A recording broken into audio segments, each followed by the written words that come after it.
The Audio Partners Publishing Corporation is pleased to present A Tale of Two Cities by Charles Dickens, read by Richard Pasco. This is complete and unabridged. Book the First. Recalled to Life. Chapter 1. The Period. It was the best of times, it was the worst of times. It was the age of wisdom, it was the age of foolishness. It was the epoch of belief, it was the epoch of incredulity. It was the season of light, it was the season of darkness. It was the spring of hope, it was the winter of despair. We had everything before us, we had nothing before us. We were all going direct to heaven, we were all going direct the other way. In short, the period was so far like the present period that some of its noisiest authorities insisted on its being received, for good or for evil, in the superlative degree of comparison only. There were a king with a large jaw and a queen with a plain face on the throne of England. There were a king with a large jaw and a queen with a fair face on the throne of France.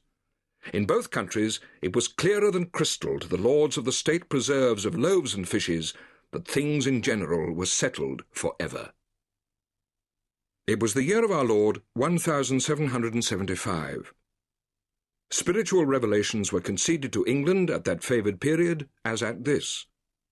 Mrs. Southcote had recently attained her 25th blessed birthday, of whom a prophetic private in the Life Guards had heralded the sublime appearance by announcing that arrangements were made for the swallowing up of London and Westminster. Even the Cock Lane ghost had been laid only a round dozen of years, after rapping out its messages as the spirits of this very year last past, supernaturally deficient in originality, rapped out theirs. Mere messages in the earthly order of events had lately come to the English crown and people from a congress of British subjects in America, which, strange to relate, have proved more important to the human race than any communications yet received through any of the chickens of the Cock Lane brood. France, less favoured on the whole as to matters spiritual than her sister of the shield and trident, rolled with exceeding smoothness downhill, making paper money and spending it. Under the guidance of her Christian pastors, she entertained herself, besides, with such humane achievements as sentencing a youth to have his hands cut off, his tongue torn out with pincers, and his body burned alive, because he had not kneeled down in the rain to do honour to a dirty procession of monks which passed within his view at a distance of some 50 or 60 yards. It is likely enough that, rooted in the woods of France and Norway, there were growing trees when that sufferer was put to death, already marked by the woodman, fate, to come down and be sawn into boards, to make a certain movable framework with a sack and a knife in it, terrible in history. It is likely enough that in the rough outhouses of some tillers of the heavy lands adjacent to Paris, there were sheltered from the weather that very day rude carts bespattered with rustic mire, snuffed about by pigs and roosted in by poultry, which the farmer, Death, had already set apart to be his tumbrils of the Revolution. But that woodman and that farmer, though they work unceasingly, work silently, and no one heard them as they went about with muffled tread, the rather for as much as to entertain any suspicion that they were wide awake was to be atheistical and traitorous.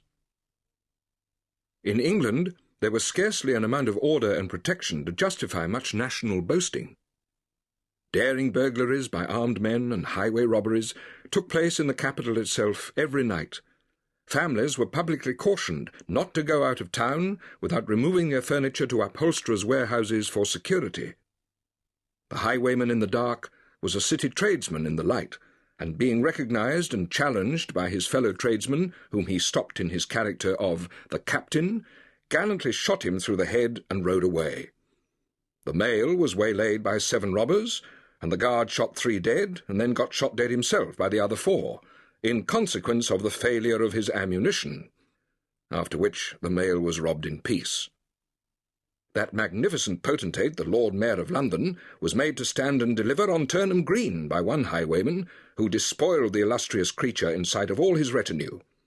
Prisoners in London jails fought battles with their turnkeys, and the majesty of the law fired blunderbusses in among them, loaded with rounds of shot and ball. Thieves snipped off diamond crosses from the necks of noble lords at court drawing-rooms, musketeers went into St. Giles's to search for contraband goods, and the mob fired on the musketeers, and the musketeers fired on the mob, and nobody thought any of these occurrences much out of the common way. In the midst of them, the hangman, ever busy and ever worse than useless, was in constant requisition, now stringing up long rows of miscellaneous criminals, now hanging a housebreaker on Saturday who had been taken on Tuesday, now burning people in the hand at Newgate by the dozen, and now burning pamphlets at the door of Westminster Hall. Today taking the life of an atrocious murderer, and tomorrow of a wretched pilferer who had robbed a farmer's boy of sixpence. All these things, and 1,000 like them, came to pass in and close upon the dear old year 1775. Environed by them, while the woodman and the farmer worked unheeded, those two of the large jaws and those other two of the plain and the fair faces trod with stir enough and carried their divine rights with a high hand. Thus did the year 1775 conduct their greatnesses and myriads of small creatures, the creatures of this chronicle among the rest, along the roads that lay before them.